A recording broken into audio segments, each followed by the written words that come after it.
Rencong Aceh. Ini kenang-kenangan ini dari Pak Lek.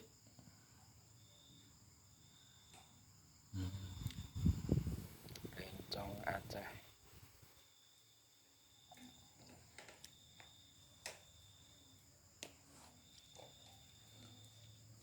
Kita berdirikan juga. Bagus juga nih kenang-kenangannya. Rencong Aceh.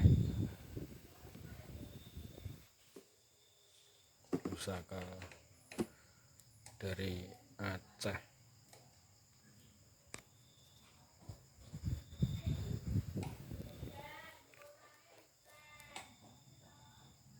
Jelas enggak?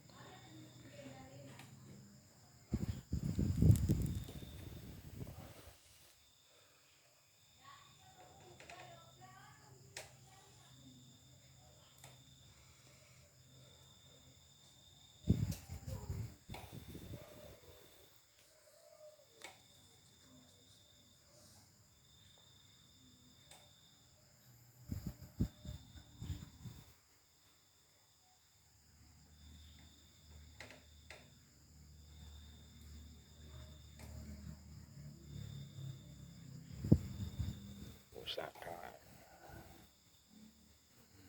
Biar lebih jelas, ini wadahnya, ini pusakanya, dan ini dikasih bingkai.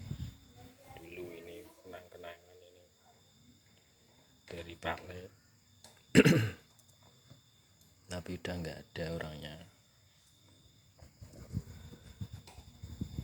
Disimpan buat pajangan di rumah. Kasih bingkai biar bagus. Rencong Aceh. Kenangan dari Aceh. Udah sekian gitu aja video kali ini. Ini salah satu koleksi dari Wiji Santos dari Aceh, Indonesia bagian paling timur ya. Iya. Timur apa barat? Ya, kalau nggak salah ya bagian paling barat. Kalau timur mah Papua ya. Udah, terima kasih. Assalamualaikum warahmatullahi wabarakatuh.